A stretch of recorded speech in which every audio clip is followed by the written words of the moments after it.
Welcome back to the Monsters and Myths show, where we shine a light into the shadowy depths of innovation journeys to expose the obstacles and inhibitors you are likely to encounter on your innovation journey. Today's guest is Anette Broløs. And Anette, I met, 5 years ago now, I think, Anette. It was in Riga, in Latvia. That's where we first met at I think, a financial services event at that time. Yes. And Anette and I had very many areas of commonality and lots of things to discuss, and our paths have crossed at a multitude of events since then. One of the areas that Anette is very passionate about is the female future. And as a husband, a father of 2 daughters, and a brother to 4 sisters, it's something that really resonates with me as well. And Anette currently is a consultant, public speaker, researcher, moderator. She has a qualification. She has a Master of Economics, an MBA in Global E-Management. But maybe most relevant for today's is an industrial PhD in collaborative innovation. So Anette certainly has encountered her fair share of monsters and myths in her life. Anette, do you want to tell the audience a little bit more about yourself, provide a bit more context before we dive straight into your monsters and myths? I forgot to add, you are an accomplished and published author as well. I'm going to be asking you about your books as we go along as well.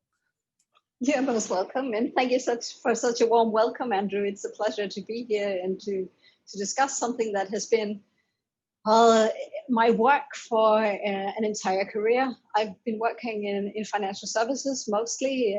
I started out in different roles, but always with strategy and innovation. I started out in the Danish Savings Banks Association back when we introduced the first EU legal foundation in the different continents, and that was actually quite difficult. I've moved on later to work with different financial companies and work with innovation there as well, introducing solvency, creating a new environment, working also with one of the first standard financial systems that came about in collaboration with IBM, actually. And that was great fun as innovation goes, because it was so data focused, because we were all in a model with the new requirements and data in all kinds of different silos and could not be connected.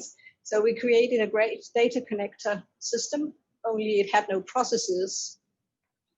And shame on me and shame on all the other participants. We actually had been told, the people handling the loan application services, that you must deal with processes, and we didn't.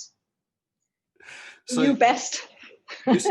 You started learning some early lessons there, and that brings us on to your first myth, actually, because that sort of is aligned with your first myth. Do you want to introduce your first myth? And you've actually gone to the trouble of naming the myths as well, which is great, seeing that you come from the land of fairy tales, from Denmark as well, with lots of lore and myth around over there. So would you like to introduce your first myth?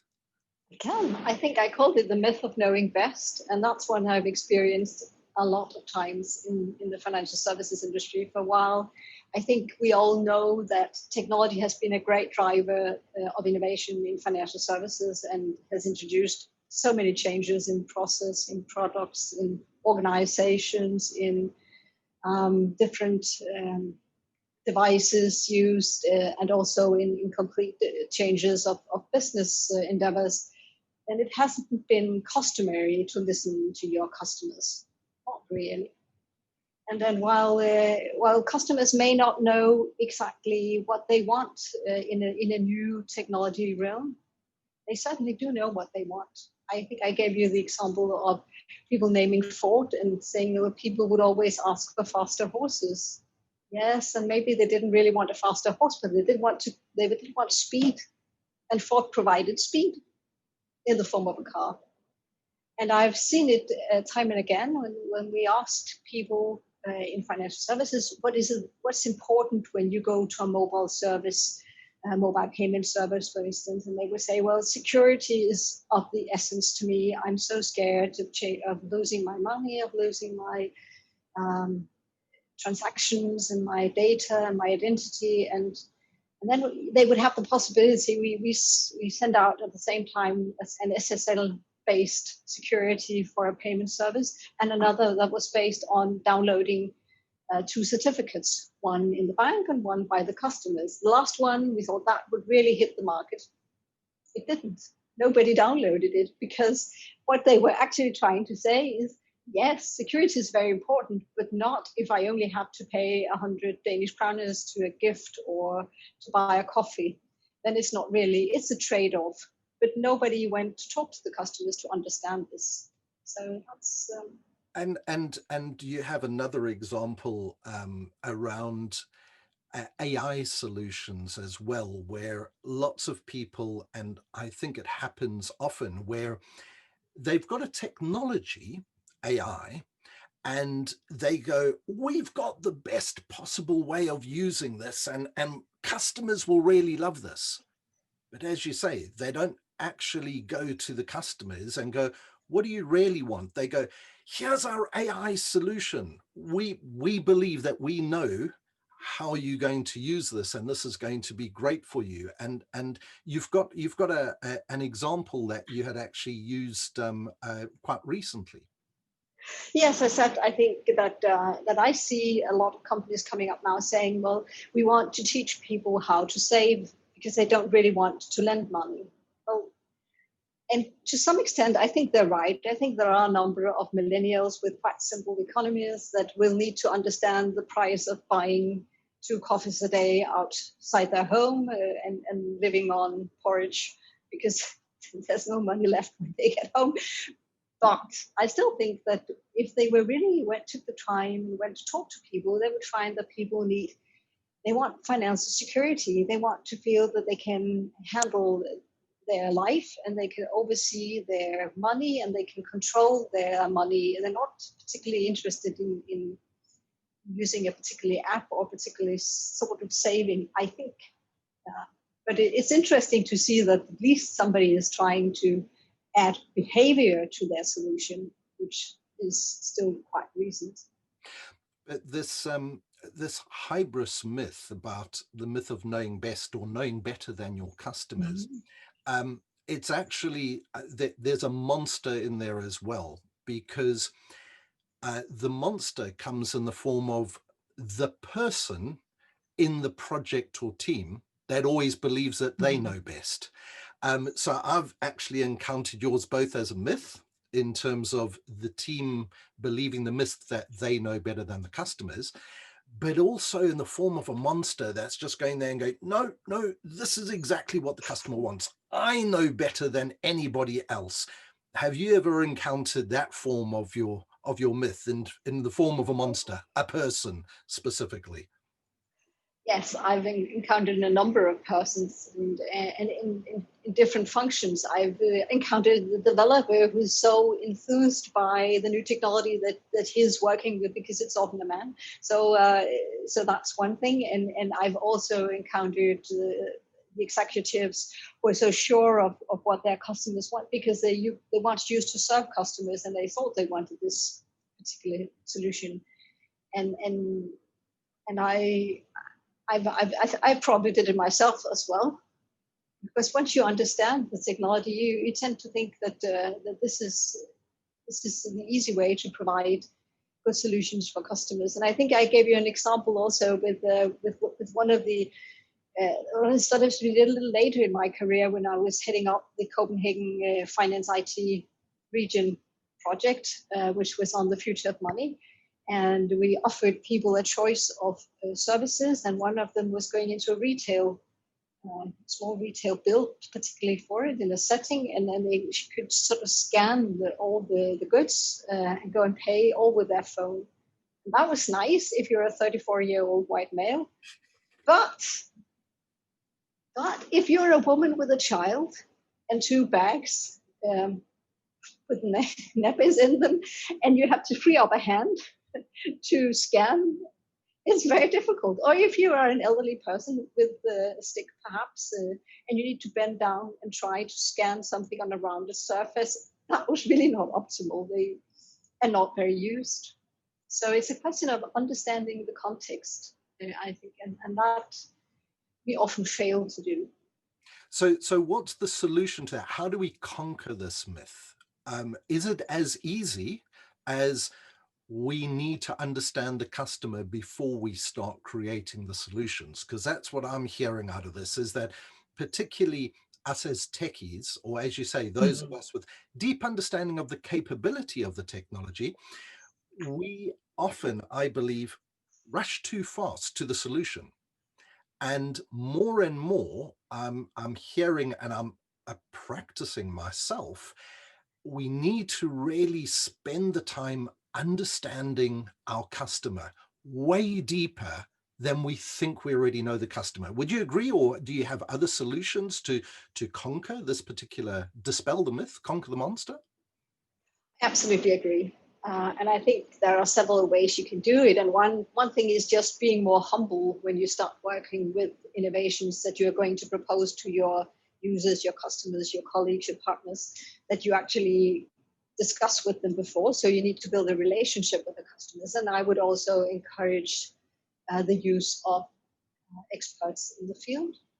That's one of the things I've been discussing a lot through my career. Also, that if you need to have a nice report in English, don't get the dealer to do the translations. Get somebody who can actually write in English, and you will have a nice report. Then you can filter out the mispronunciations and things afterwards. And in this field, go talk to an anthropologist.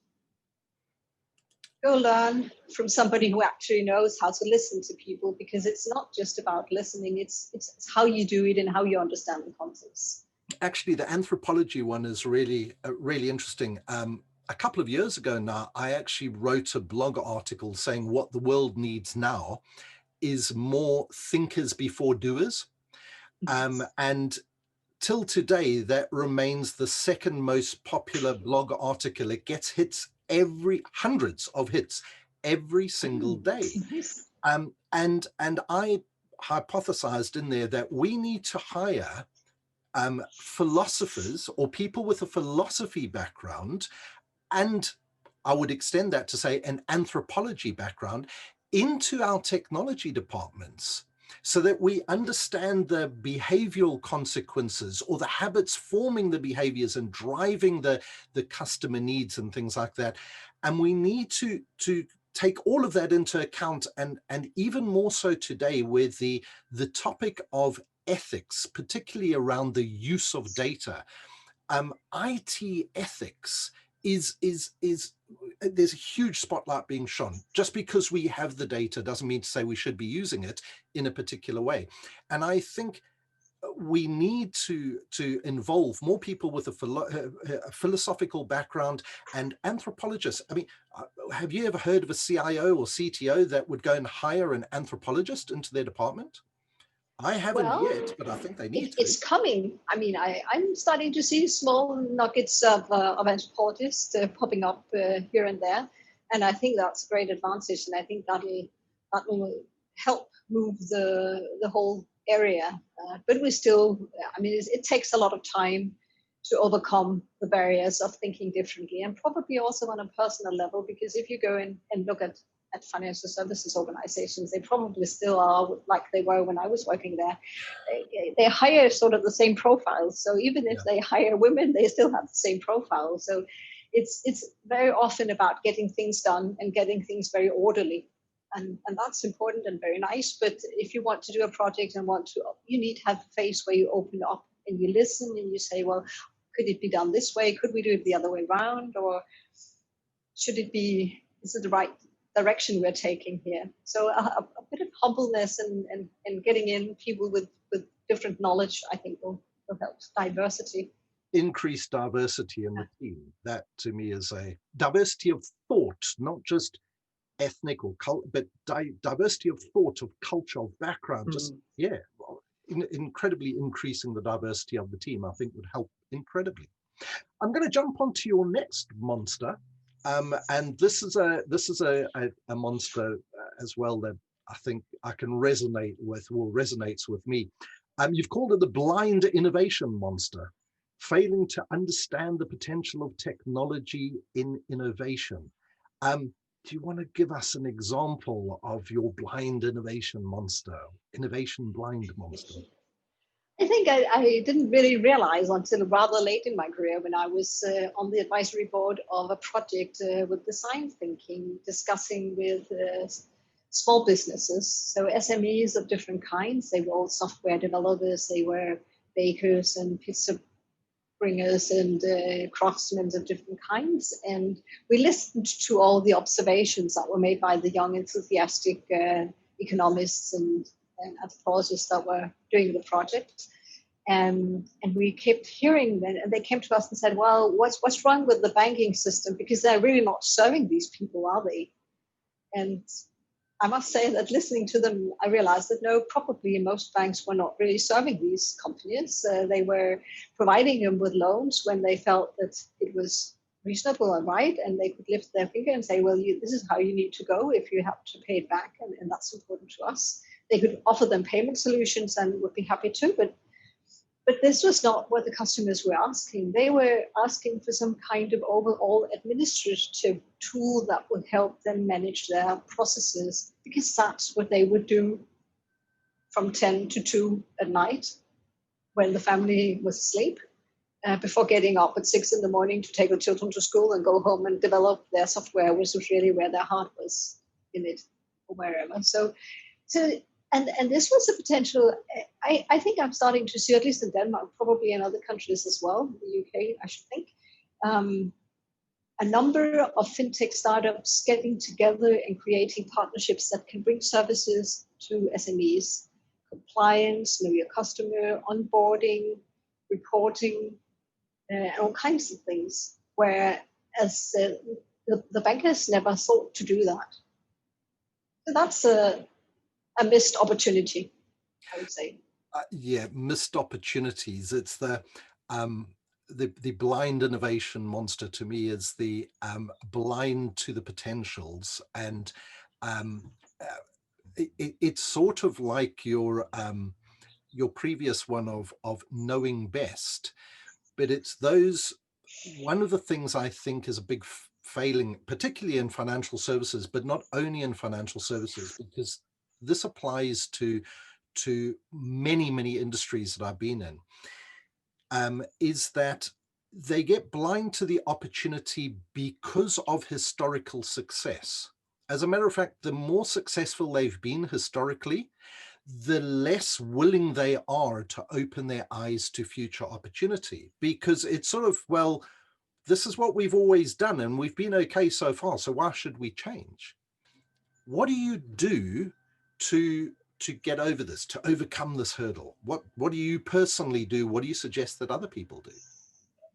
Well, I think it's not so very different from what I said for the other myth in this one. As you say, there are some similarities, and it is the same. It is about opening your ears, about listening, about understanding that your business can be driven in another way. And we actually see a number of fintechs, like at least from what we've accounted, there's the Dreams app that lets you save for your specific wish. Like you want to save to have a dog, or to go abroad, or to buy a house, to get a child. Stop working ever.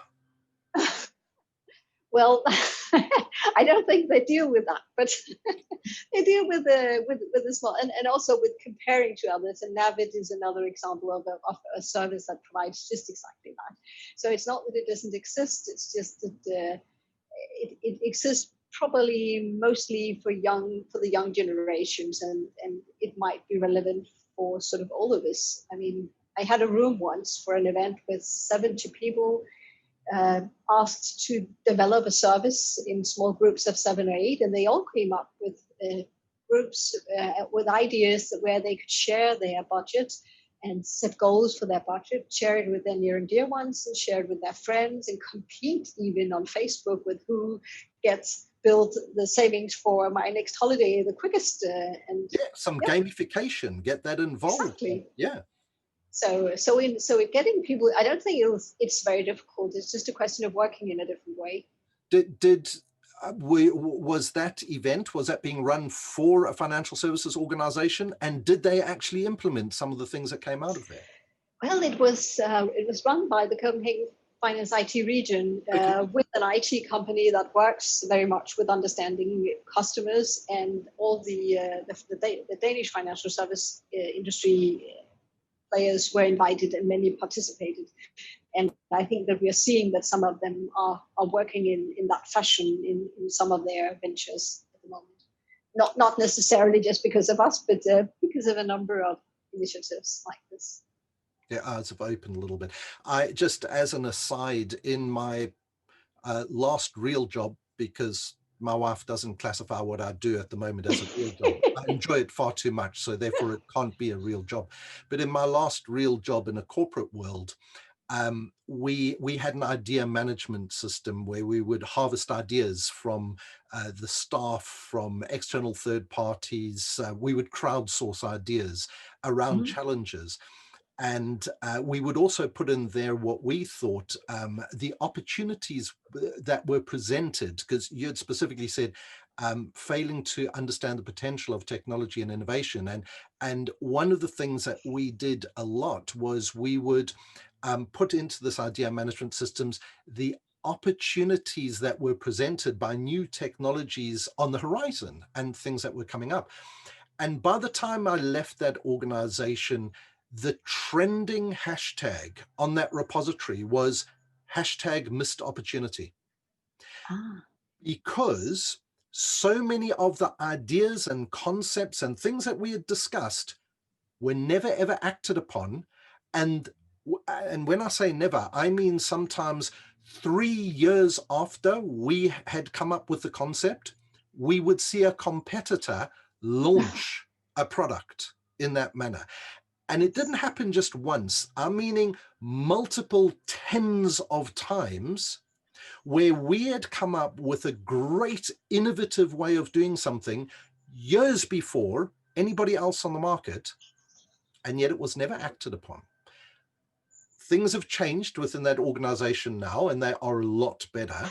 But still, I think that this is a common problem across multiple industries. It's not only the problem within financial services and fintech.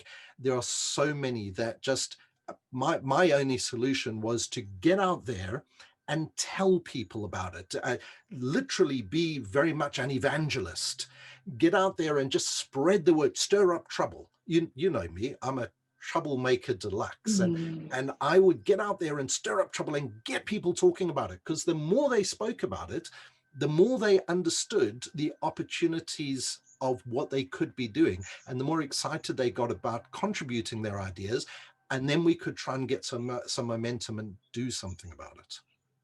It's actually quite funny that you should say so, because it's one of the things that it's one of the other things that I think that most of the financial companies that I have known are not working with, and that's what can I say, being future proof or future ready. The fact of looking to the trends and the changes that are coming and saying, what if we were not able to be the customer contact? Should we be the platform? And some organizations are doing this, but not in a systematized manner. And that's a shame, because that's a very good way of trying out some of the ideas that probably came up, like you mentioned. I can say that the recent pandemic has shone a light on the necessity for exploring multiple possible paths of the future, which is my mantra as a futurist, is always, I don't create the future, but I help you to explore the multiple possible paths that it can take. Yes, exactly. And suddenly, within the last couple of months, the interest in the kind of a work that I do and my fellow futurists or foresight professionals do has spiked incredibly. People are going, how do you do it? And the thing is, it's not rocket science. It's actually quite simple. It's just a simple discipline to get down and do it.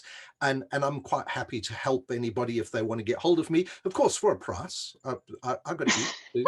Haven't been able to Sure. retire yet. But yeah, it's not rocket science, it's something that desperately needs to be done. But I'm going to jump on to your final innovation monster, which is all about, and you've just called it an innovation monster. We're going to have to come up with a good name for this one, because it's about speed. It's about misjudging the speed of innovation and the need for infrastructure. Do you want to tell us some more about that? And I struggled a little with giving it the right name, and also with being sure that this is something that people can recognize and associate with. But going a little back, you can give some concrete examples, which is actually often the easiest way to make people understand that when life changes a lot, like it's doing now with COVID-19, like it has been doing with the whole mobile digital transformation, and like it did many years ago when the internet arrived on scene. Everyone seems to know that we can take this innovation to the next level. We understand it, we are able to manage it, and we'll go out with a product on it. But when I think back, I mean, I saw so many organizations building their first website and saying, we're going to be the portal to everything. Everybody's come through our portal to anything, and they were just financial companies. So certainly they were not going to be that. I had really had to put my foot down not to try for that when we had to implement it in our organization. So it's quite fun. So that's an example. And another similar example is, I think I see some of the same in implementing PSD2. I'm not a specialist or an expert in this field, but I know something about the legal fundament. And I think that it's very good and visionary to give people the right to access their data, to share their data, to port their data. But this does not translate very easily into legal fundamentals that's equal for everyone, for all the players, and it doesn't translate into a well-functioning infrastructure. I think I sometimes call it a stack. A global stack. We don't have a global stack, and I think that most commercial providers would say we don't need a global stack, it'll be too slow, and probably that's right. But we need some interconnectivity before we can actually have all the benefits of a change like that. And when we embark on a change and transformation process like that, we need humility again, to be humble, to start out trying with some solutions and then take the next step, because you should have to do everything at the same time. Yeah, it's the concept of some ideas are just a bit before their time. It may be a really good idea, but it needs that that collaborative community. Actually, it needs and it's not just infrastructure in a technology sense. It's the processes, the procedures, the rules and regulations. I mean, when I used to work at Visa, one of the core things that Visa was, people often think, well, Visa's just a big technology engine. But one of the core things that it provided was the rules and regulations. That was more important, arguably, than the technology in many cases. And so you need those, just because you've got the technology, and as you say, the speed of innovation can be misjudged in both ways. People can think it's going to happen a lot sooner, and therefore they launch something before that whole platform, that whole stack that you're saying is ready, and the stack encompassing people, processes, etc., as well as technology. I think blockchain was possibly one of those, with all of the hype that we had a couple of years ago, sort of diminished the whole value proposition around blockchain. And I do believe that blockchain itself has got a real role to play, again, in multiple different industries. But because of all the hype and everybody saying, oh, within a year, it's going to change the world, it diminished the value, the potential value, and people are going, oh, this is just hype, let's just forget about it. But now we're seeing central bank currencies being released on it and things like that. It's now matured, it's now ready, it's going out. But then on the other hand, people can misjudge it by not seeing how fast change can happen. And again, this pandemic has been the most awesome example of just how fast innovation can happen when you remove the red tape. I've seen a number of examples of Mm. companies innovating within days, whereas beforehand there would have been weeks, months, possibly even years, because some of them have been financial services company. And we've seen the innovation take place within days. So it's a bit of a harder one to try and come up with a solution in terms of how do we overcome this monster? Because there is no single answer to that one. What do you believe the answer is? How do we defeat the answer of misjudging the speed? Well, I think one of the answers is probably to discuss with others when is this exponential journey going to tip off and add to the change, because that's one of the examples and great illustrations of what's sometimes happening with large innovations. But also, I think actually that the collaborative space is interesting, because one of the things you hear a lot about is you may develop innovations, you may sell them, you may buy other innovations or other companies and implement in new organizations, but actually the collaborative space where you discuss with partners and develop new solutions with partners is part of this game, part of understanding how other people see the same structure and what could come of it, what can be implemented fast, and what things you can. So that's one thing, working with others, and another thing is probably just to to build to work with a good framework and try out things and kill them when they don't work. And that's an old, I mean, that's not my, so that's not me, that's everybody in innovation saying that. Yeah, that's the need to test and not fear failure, and then to learn from your Yes. testing and not always go into testing with the expectation that you're going to roll out a live product immediately. And there's another whole raft of innovation monsters and myths around innovation metrics, but we won't get into any of that. But that's one of the things that sometimes exacerbates the problem, makes it a lot worse. But I am going to close off. We've hit our time. See how fast time flies when you have. So fast, yes. But there was one very important point that you made, and I actually think that it's a common thread that ran all the way through here. Although you specifically said, so you had called out the need to work with research, academic research specifically, but I just think research in general. Do you want to tell us something specific about it was something that you were very passionate about as advice to people on their innovation journey? Yes, and I think this comes also from working in financial services, because at least in the Nordic countries, up till about 30 years ago, there was no tradition for having academics in the industry. People were trained on the job. And so you can't blame them for not having an academic mindset, and I definitely don't.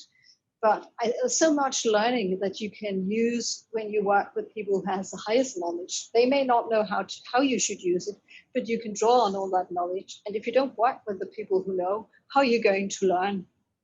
And I became really passionate about it when I did my industrial PhD, because I realized that we had never used this kind of knowledge in law, in math, in computer science, in many different areas. And then I think that I don't hope I offend Marcus Zachariadis, who's a professor in UK, and who said when he was on my panel once, well, I'm amazed that we can roll out a whole BST2 legal foundation and never even discuss transaction economies. And that's not new research, that's very old research. And it's not that that's not legal, but it has many legal implications as well. So you're often helped if you draw on existing knowledge, and it helps you build the next part of knowledge. And you should definitely try to experience that and get the most of it. There's another, I've got a passion for academia as well. When I talk to people about horizon scanning and scouting, looking for the trends and the signals, one of the sources that I insist that they need to look at is academia, because you've generally got the brightest minds of the future working on their PhDs or their masters. You've got people that have been contemplating problems for years in universities and think tanks all over. And yet it's one of the last places that business actually looks at to say, so what do you guys think? You know, what does the academic world think about X, Y, Z? And they would generally find that there are reams of papers and previous PhD submissions and things like this, and also people eager to work with them on exploring and researching a topic. Exactly. And this was one of the collaborations that I'd set up in my previous role. Was we reached out to a number of universities and academic institutions to collaborate with them on a knowledge share and also on knowledge transfer on a number of topics, one of them being cybersecurity, of course, because it was in financial services. And it's an important one, and one that I thought was worthwhile bringing up as your closing point, because that is very, very close to my heart, that one. Not just for the reasons that you've said, but also for horizon scanning and scouting and future casting, and trying to look at what's coming up. Yeah, go to the academics. I usually say that academics don't use them as a cheap consultant. Use them to help asking the right question, because that's what they're great at. You may come to them, and you may come to them with one question and go home with 4 new ones that are much more relevant. Exactly, and by no means was I saying as a cheap consultancy. We actually, there's a lot of universities now that have, I think they call them industrial relations or something like that, where they have a department that negotiates contracts with commercial organizations, and for in exchange for a grant or a fund, or maybe funding a person's PhD or providing them with some paid work experience and things like that. This wasn't free in terms of, it's not something that we were trying to get cheap or unpaid. We actually funded people to do research for us, which benefited the university, the person themselves individually, and us, because we got access to these bright minds. So yes, I would agree with that. Don't think of academics as cheap consultants. Everybody's got to eat. Pay them for what it's due. It's well worth it. And there's a lot of academic institutions that have got these kind of relationships. I'm going to draw a line under there. But before we close off, Anette, how can people get hold of you if they want to find out more about you? I'll put your website link or whatever in the details on the podcast and on the video. But have you got a website, LinkedIn? How would you prefer to be connected? The easiest is probably to use my LinkedIn. I'm happy to link with people who want to get in contact, want to discuss things, so I'm not too choosy.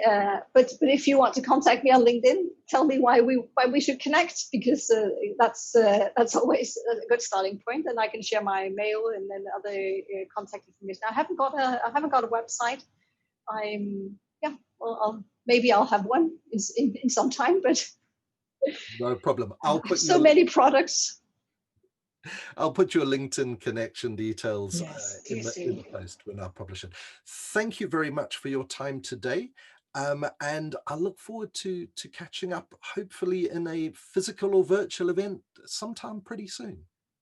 I hope so, Andrew. Thank you.